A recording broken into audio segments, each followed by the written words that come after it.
Alright, so we are having some pretty good results with our little tub thing here.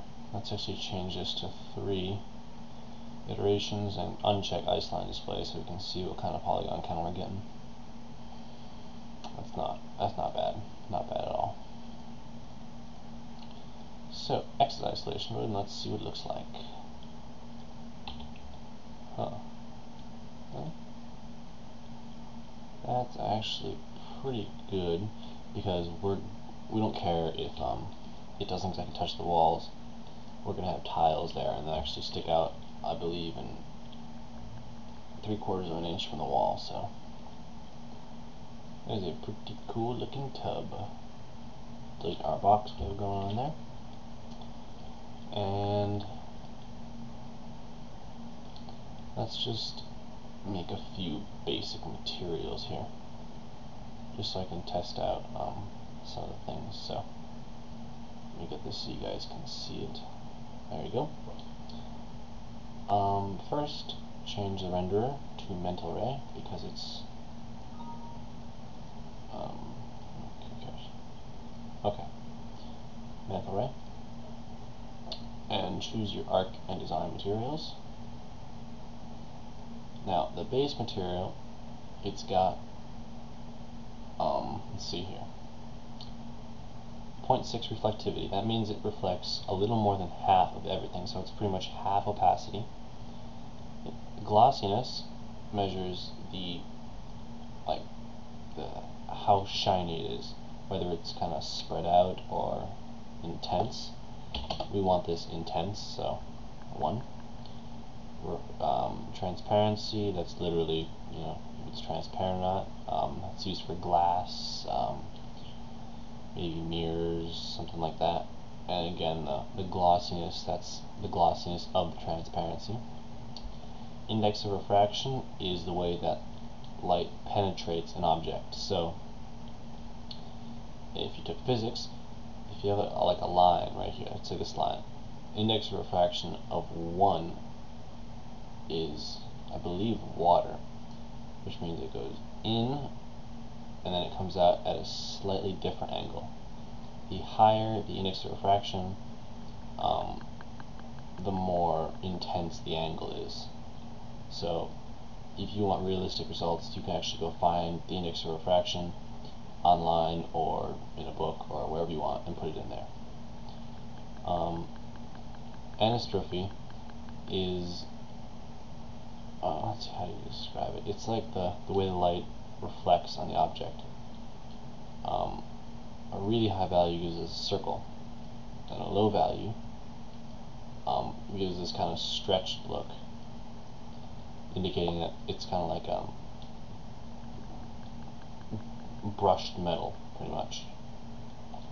Back up to 1. The rotation is just the angle of that thing, so you can change it whatever you want. For different looks. Don't know what those do, don't really care. This thing is pretty much what angle the light reflects. If you want it to be realistic and you have the correct index of refraction up here, you can check this box and it'll use the actual index to calculate the reflections, which I guess are called Fresnel reflections. And that's a quick overview here. Let's continue on with our textures.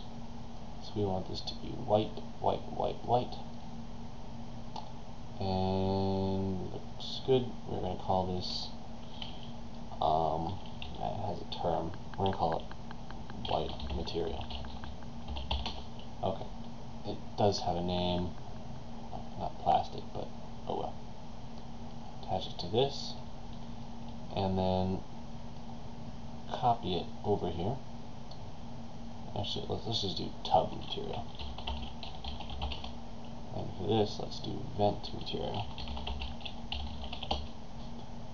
Spell material right would help. Okay. Now for this one, we're going to make kind of a plastic looking one. So plastic has very low reflectivity, so maybe 0.1. If you turn this on, you can actually see how it affects it. That's really high, and 0.1 is barely visible. I can't even see it on my screen, just maybe a little bit.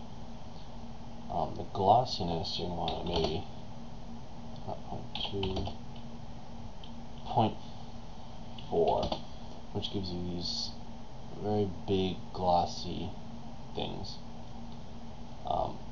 It's pretty much plastic. Next, let's do I want to change the color. Samples are pretty much how accurate these are.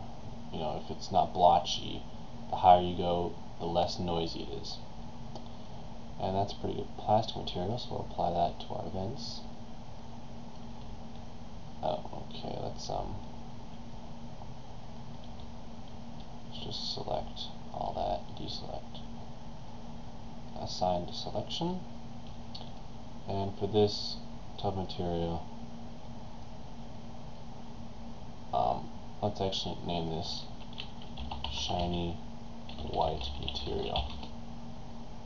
Does shiny have an E in it? Yeah, I think it does. Shiny. Okay, just white material. And apply it to all of these things as well. Press Q for your select tool. There you go. Next, let's make another one. This will be a temporary one. I just want to get up the textures. Go to Color, Bitmap, browse to where your 3D folder is, or your images, and just select one of the wall pictures, whichever one you like best. This one's pretty cool. It won't tile very well, but you know what? I don't care. So there you go. And tiling, change it to something like 8 and 8. And we'll make that tileable later. Actually, no, never mind. Just change it for 1, just so we can get the base color. Okay, just give this a quick BBW map, box. That way it'll even it all out. And then, let's see, just do a quick render here. Forgot the crown molding, but oh well. I just want to test some of the stuff here. Okay, first thing you notice, we forgot to change the reflection on the wall. So the wall is really reflective, not good. Second thing we notice, the tub needs maybe one more subdivision level. We can see some problems right there. Third thing, it needs some tiles. So, plain tub. I always like to do this every once in a while, just to take a break from modeling, you know. It's just a nice little way to not do what I don't want to do currently. But, there we go. Let's see, change this so that the reflectivity is 0. Glossiness,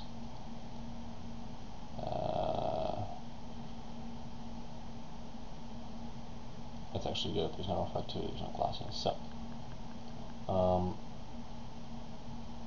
copy this white plasticky material over and make it a bit shinier. So maybe like 0.3 there, glossy up to 0.6, and okay, we'll name this molding material. And apply that there. New architecture and design material, color, bitmap, select a tile image, if we can find one. Oh, well, we'll do it in the next lesson.